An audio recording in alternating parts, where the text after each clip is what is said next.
Well, living in the Philippines, it's not, well, we don't have microphones out in the tribe. There's no electricity. And there weren't until recently even roads. So I can be a little bit awkward with a microphone, but that's okay. Concerning songs and singing, these praising songs, if you're new to this, probably a lot of these things will not be clear to you yet. What we're talking about, what we're singing about. But don't worry about that. These will become clearer later. Now, as you've probably noticed, if you've ever picked up a book, the Bible, most of you have already, of course, you'll see that it's very thick. That's because it was written over 1,600 years, for over 1,600 years by 40 different authors. Well, the author really was God because he had it written. But it was not written with his own hands, except we find one small section of the scripture that was written by God's own hand. But most of it was not written by his own hand. It was written mostly by Jews. There were 40 different authors. 39 of them were Israeli, and one was not. He was Greek. And yet it has one message. Because it's thick, don't worry, I'm not going to go verse by verse, chapter by chapter. We would be many years before we're finished. In fact, I have read it through before many times, but it takes about a year if you go 3 chapters at a time. So it's a big book. But since it's a long thing, we're going to, and since I don't know all of you, I don't know what your backgrounds are, I don't know what you've learned before, we're going to go from the very beginning in order to make it very clear. Because I found that if you want to make a strong building, you have to start with good, solid foundations. And then you build the pillars. In the tribe, we used ironwood pillars. And then on top of that, you make the floor and the frame and the walls and everything. Now, tribal people, sometimes they're in a hurry. They're out in the jungle. They just take a few bamboo sticks and some leaves, and they weave them together, and they've got, within a few hours, they have a house. But wait a few months, and you'll see if it's still standing. Probably not. So if you want a good foundation, something that will last a while, then you need to take the time to lay the foundations. And God, it starts with God. The first verse of the first chapter of the first book, the first 5 books were written by a prophet by the name of, by the name of Moses. He wrote 5 books, and the first was the beginnings, the foundations, the very beginnings. The first verse is, in the beginning, God created the heavens and the earth. So that's the very beginning. Now, even though it's a very short verse, there are several things that we'll notice about this. First of all, there was a beginning. There are many people who have had this theory that the universe has no beginning. But they're finding out recently, through science, they're finding out that the universe is expanding. It's expanding from a certain point, which means it did have a beginning. What was this beginning, and what was before the beginning? This is what we are learning here now. Who was it? There was one that was at the beginning, and it was God. Now, what does that reveal about God? In the beginning, God. What God is it? Okay? Now we say that God. But what God is it? There are many gods, according to some religions, many who are called gods. The Hindus have thousands of gods. and Islam has Allah. We're going to learn about the God that is written about in the Bible. And what is he like? The first thing we know, in the beginning, before the beginning, God was, which means that he is eternal. He was without a beginning. He was outside of that, outside of time, and therefore he is unchanging. He is not like us. And also it means that he doesn't change, and he does not need things like we do. He doesn't have a physical form like we do. So he is without need. He's eternal. Also, because it was a beginning, what can we say? There have been a lot of people who have said how it began. A lot of people who have ideas about how old it is and all kinds of things. How do they come to these conclusions? They look at the science and the things that are around us.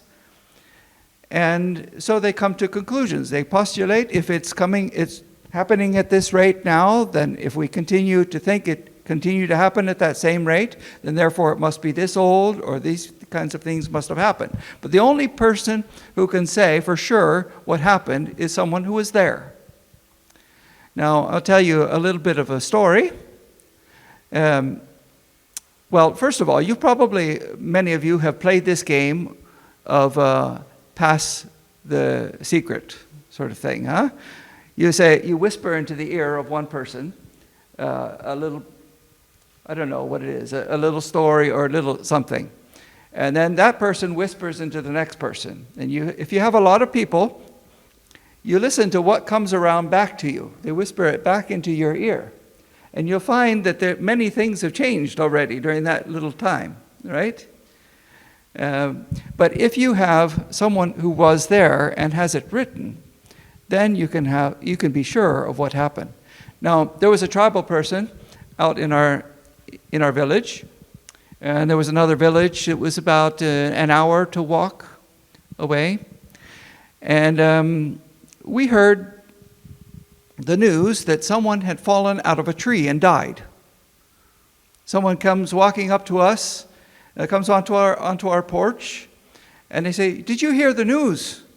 This person in Ope has fallen out of a tree and broke his neck and died." "Oh, that's sad to hear." Well, about an hour later, another person shows up. "Oh, hi. What's your name and where are you coming from?" "Oh, from Ope." "Oh, did you hear about this guy that fell and died?" "Oh, no. Yeah, I heard about him. Yeah, he fell and he broke his leg." "Oh, really? That's interesting. It's a little bit different story." About another hour, and someone comes up and he says, "Oh, what's your name?" And he tells us his name, and that's the name of the person who supposedly had died and broke his neck and everything. And he said, then he's limping, and he said, "So, what happened to you?" He said, "Well, I was on the bank of the river, and I fell and I sprained my ankle." Okay, now we're getting to it. This is the true story. We're coming to someone who was actually there, who actually saw it and experienced it. You can trust that person, right? So that's the same way with the Bible. God had it written so that it would not change. We've had a lot of stories. We've had stories about,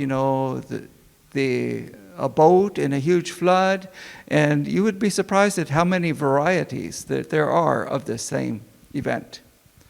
I've heard events in Indonesia and in the Philippines, and they are not quite the same.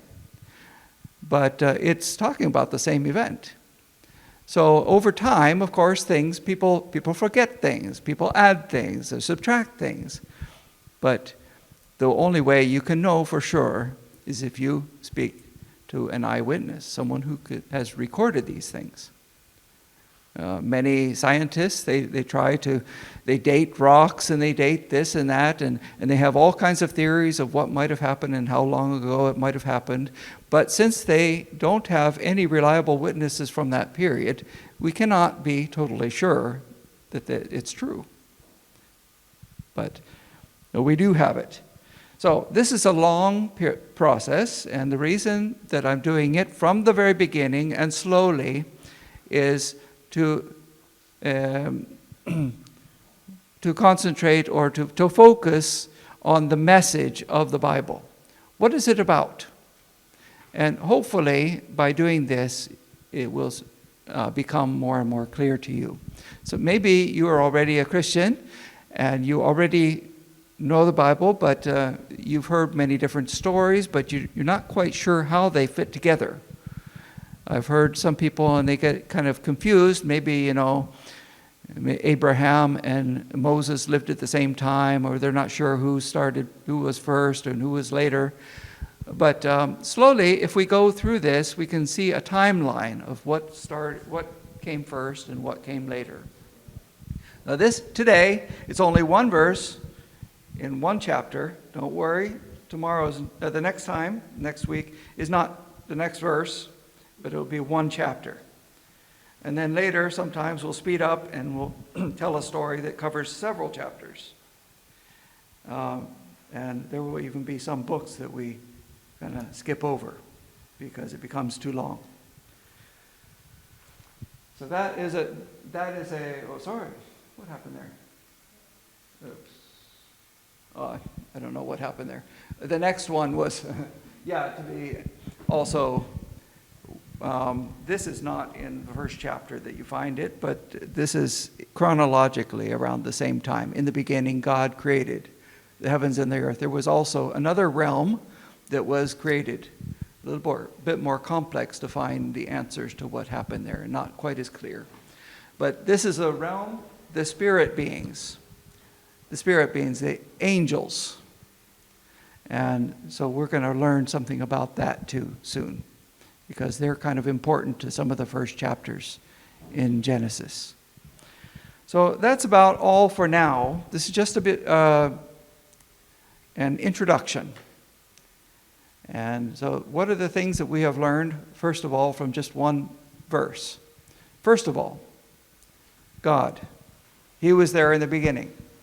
What was he like? He is eternal, not having a beginning. And he didn't have need for anything like we do, breathing and oxygen and water and everything else. And we also learn that there was a beginning. There was a beginning, and there was only one reliable witness to that beginning, and that is God. Now we're going to learn slowly about a little bit more about what that God is like.